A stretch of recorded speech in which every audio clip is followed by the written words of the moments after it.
देख लेते हैं मान क्या है। बहुत जल्दी इसको कैच करना है क्योंकि इतना टाइम नहीं है। रिवीजन मीन्स रिवीजन फटाफट। तो मान क्या है? मान किसी भी वस्तु की जितनी मात्रा एक निश्चित समय और एक निश्चित कीमत पर मांगी जाएगी वही है वो मांग कहलाती है, उसको मांग कहते हैं। और मांग का नियम क्या है? देखो, मांग वो है जितनी मात्रा एक निश्चित समय और एक निश्चित कीमत पर मांगी जा रही है। और मांग का नियम वो है जो कि कीमत बढ़ने पर मांगी जाने वाली मात्रा में कमी होती है और कीमत घटने पर मांगी जाने वाली मात्रा में वृद्धि होती है। तो इसको हम कैसे समझते हैं? इसको ऐसे देख लेते हैं। मांग हो गई, मांग का नियम पढ़ रहे हैं, ये हमारी क्वांटिटी है। अच्छा, इससे पहले हम मांग के निर्धारक तत्व पढ़ लेते हैं। मांग के निर्धारक तत्व क्या है? निर्धारक तत्व, मांग के निर्धारक तत्व क्या है? पहली बात तो उसकी स्वयं की कीमत, उस वस्तु की स्वयं की कीमत और उससे संबंधित वस्तुओं की कीमतें, उसको हम P डैश से दिखा रहे हैं, P बार से दिखा रहे हैं, ठीक है।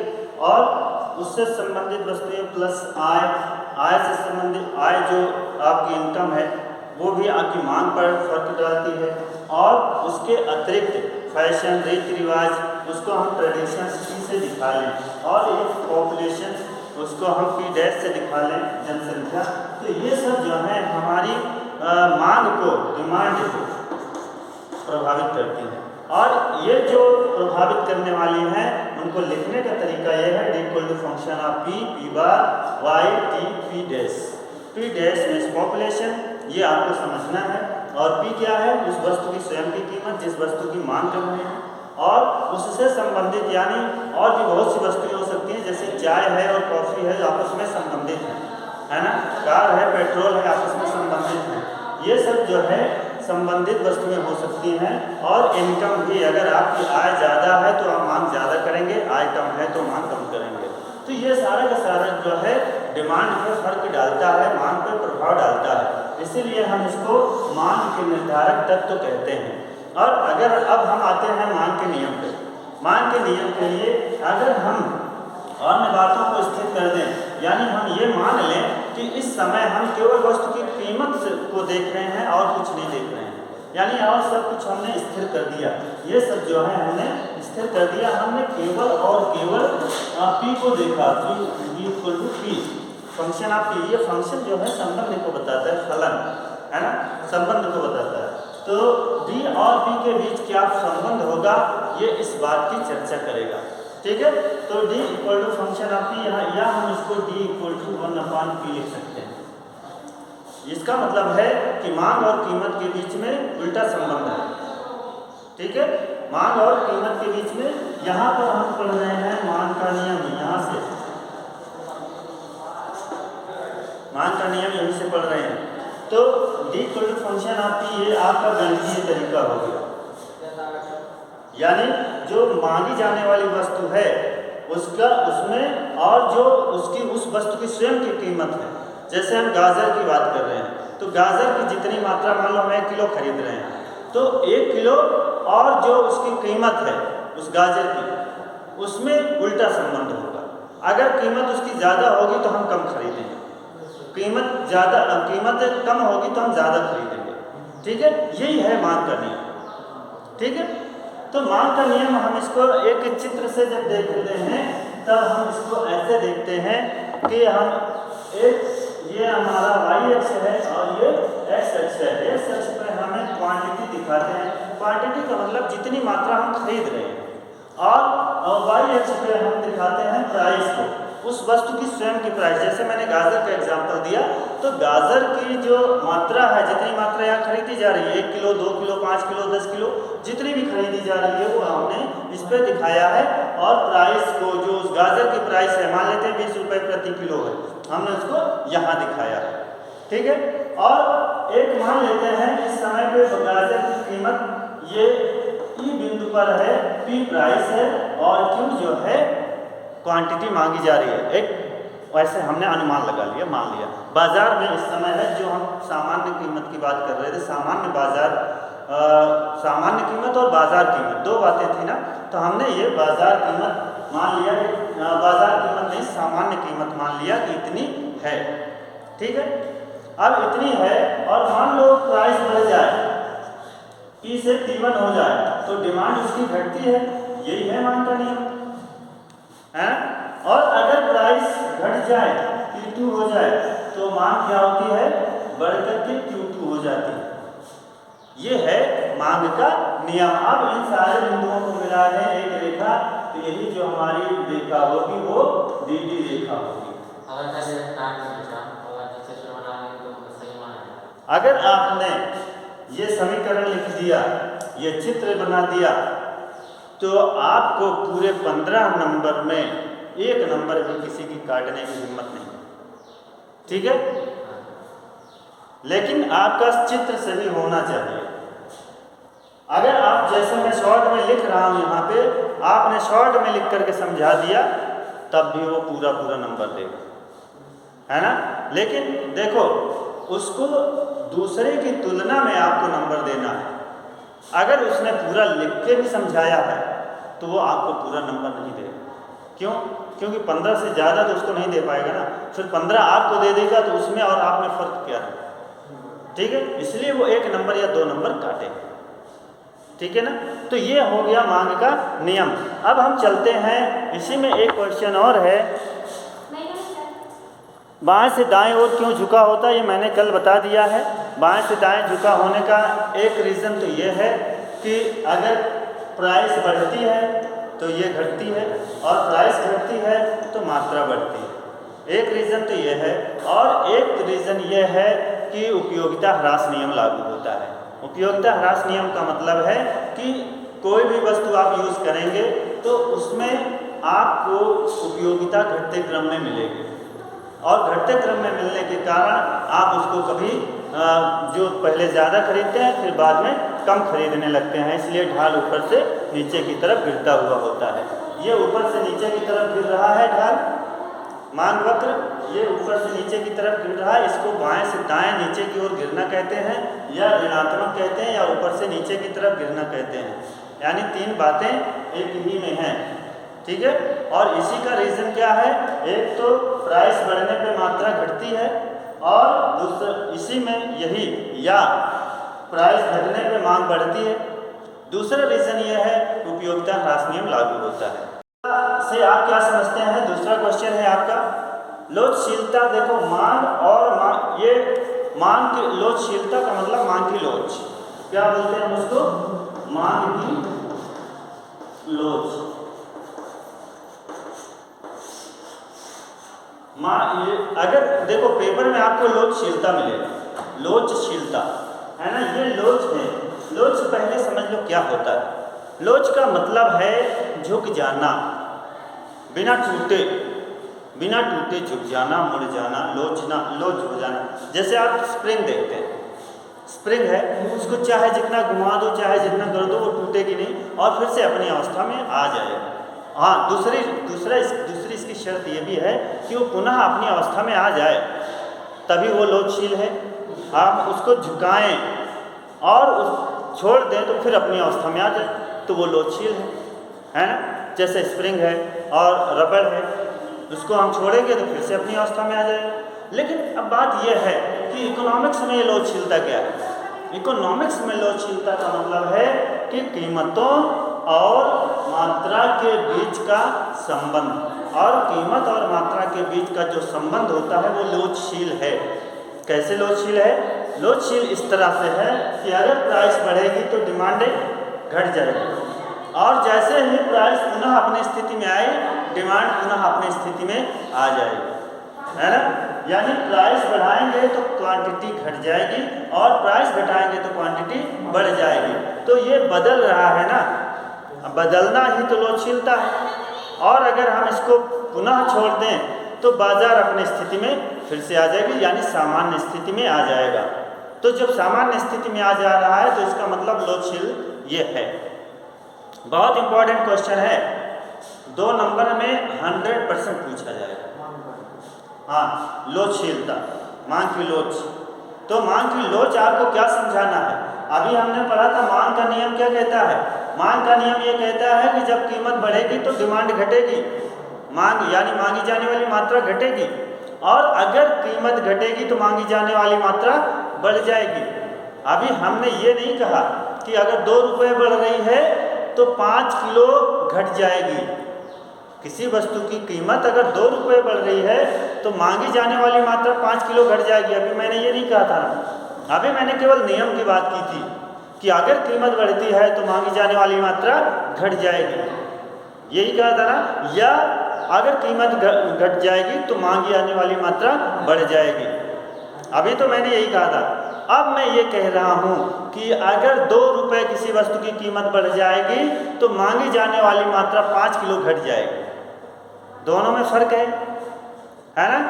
एक में हमने मात्रा की कोई बात नहीं की, हमने केवल नियम की बात की कि ऐसा होता है, और दूसरे में हमने मात्रा की बात की कि 2 रुपये 5 किलो, कहा ना। तो ये जो मात्रा की बात है वही है लोचशीलता, मांग की लोच उसी को कहते हैं। यानी ये जो मांग का नियम है सिर्फ एक कथन है जिसको हम गुणात्मक कथन कहते हैं, और ये जो मांग की लोच है वो क्या है, मात्रात्मक कथन है, वो एक मात्रात्मक कथन है। जैसे यहाँ बात तो यही है सेम, हम इसी का ये रख दें कि पहले जो मार्केट में था वो 10 किलो बिक रहा था, गाजर की बात कर रहे थे तो गाजर मान लो 10 किलो बिक रही थी, और उस समय प्राइस 20 रुपये थी, उस समय प्राइस 20 रुपये थी, तो 10 किलो गाजर बिक रही थी, खरीदी जा रही थी, है ना, खरीदी जा रही थी, बेचना हम पूर्ति में कहते हैं। तो अब मान लो कीमत बढ़कर के 30 रुपये हो जाए तो ये कितना हो जाएगी, घट करके 5 किलो हो जाएगा, लोग अब 5 किलो खरीदेंगे, है ना। और अगर यही कीमत 20 से घट करके 10 रुपये हो जाए तो अब ये लोग 20 किलो खरीदने लगेंगे। यहाँ पे देखो दोनों में फर्क है ना। यहाँ मैंने केवल नियम की बात की, एक सामान्य सी बात, और यहाँ पे हमने उसको लागू कर दिया, यानी 20 रुपये और 10 किलो मात्रा की बात कर दिया। दोनों में सिर्फ इतना फर्क है और कुछ नहीं है, ठीक है। बढ़े आगे। अब चलो हम मांग की लोच की श्रेणियाँ पढ़ लेते हैं, क्योंकि ये अगर मांग की लोच केवल इतना आता है तो 2 नंबर में आएगा, और अगर लोच की श्रेणियाँ पूछ लिया तो वो 15 नंबर में आएगा, ठीक है। तो लोच की श्रेणियाँ देख लेते हैं। मांग की लोच की श्रेणियाँ,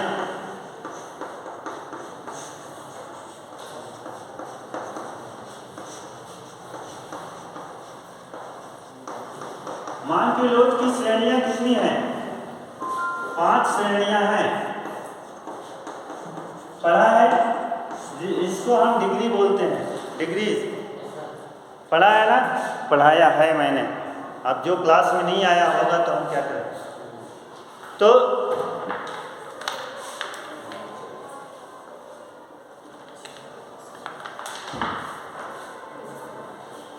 पहली श्रेणी क्या है? अनंत लोच। अनंत लोच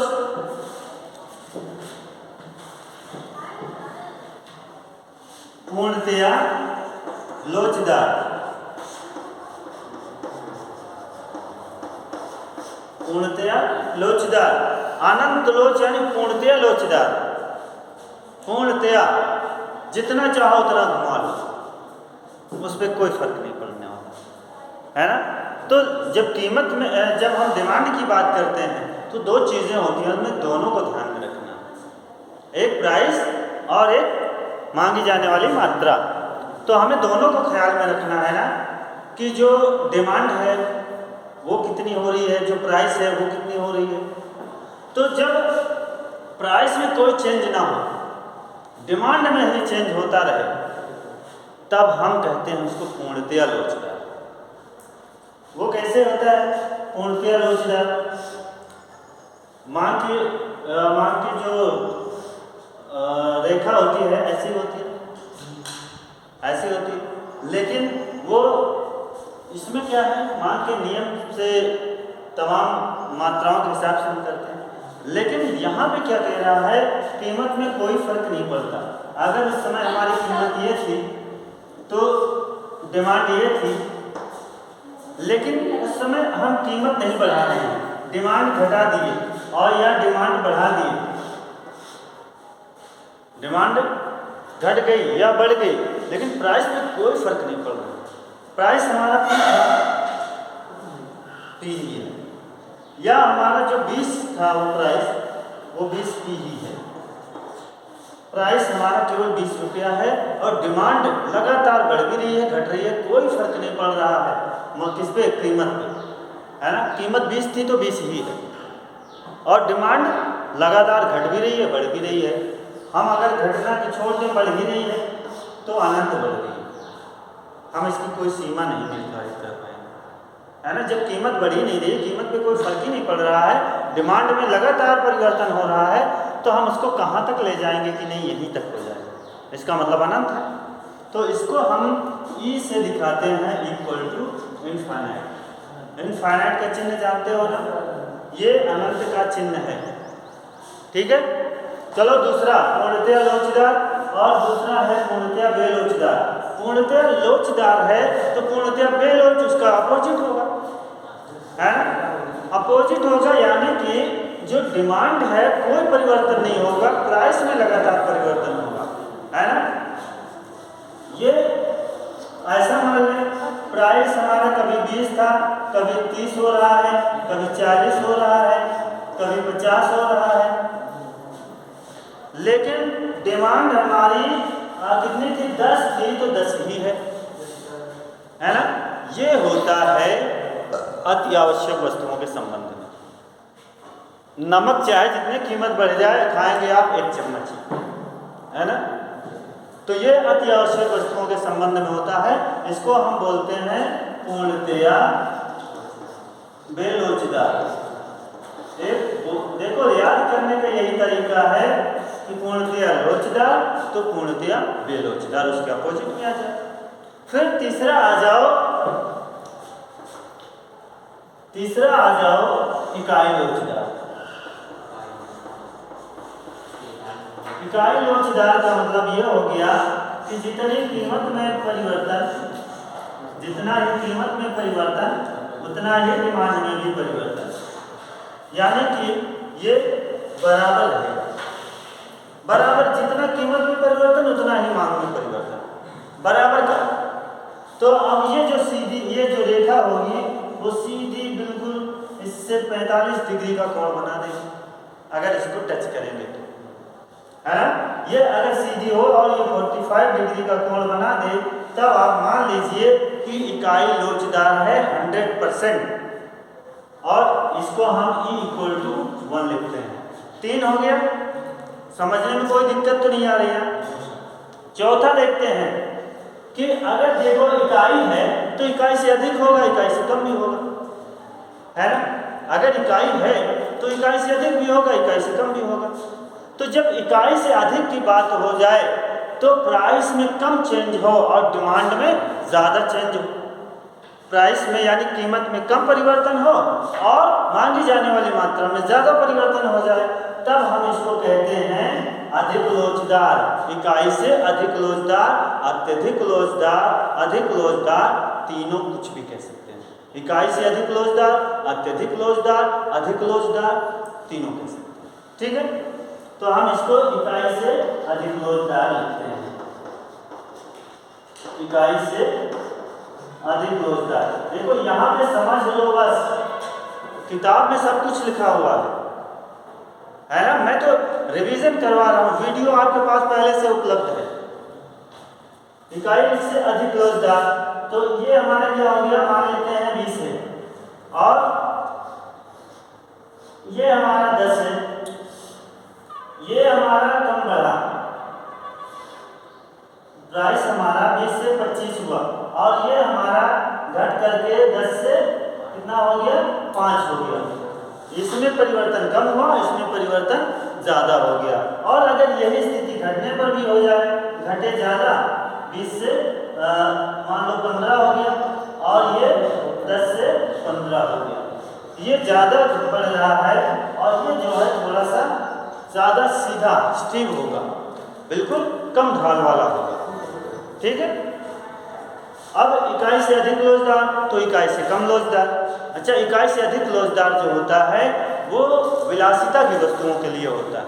विलासिता की वस्तुएं जैसे एसी है, कार है, इन सबको हम विलासिता की वस्तुएं कहते हैं। भाई काम हमारा पंखे से भी चलो है ना, लेकिन हमें आराम ज़्यादा पसंद है। हम चाहते हैं ज़्यादा से ज़्यादा सुख सुविधाओं का फ़ायदा लें। तो ज़्यादा से ज़्यादा सुख सुविधाओं का फ़ायदा हम तभी लेते हैं जब उसकी प्राइस अधिक लोचदार। अधिक लोचदार का मतलब यही है कि भाई जब हमारे पास पैसा ज़्यादा होगा यानी कीमत थोड़ी सी कम होगी तो हम ज़्यादा खरीदना शुरू कर देते हैं, है ना। और कीमत थोड़ी सी ही बढ़ गई तो हम सोचते हैं छोड़ो जाने दो, है ना, उसके बिना तो काम चलेगा। इसलिए इसको हम अत्यधिक लोचदार कहते हैं। और अत्यधिक लोचदार तो कम लोचदार भी होगी, यानी इकाई से कम लोचदार। हम इसको बोलते हैं इकाई से कम लोचदार। इकाई से कम लोचदार। इकाई से कम लोचदार का मतलब है कि कीमत में परिवर्तन ज़्यादा हो और मांगी जाने वाली मात्रा में कम परिवर्तन हो। तो जैसे यहाँ पर 20 था, 20 और ये 10 किलो खरीदा जा रहा था, फिर ये 20 से हो गया 30 और इसकी मात्रा घटी कितनी, 8 हुई, है ना।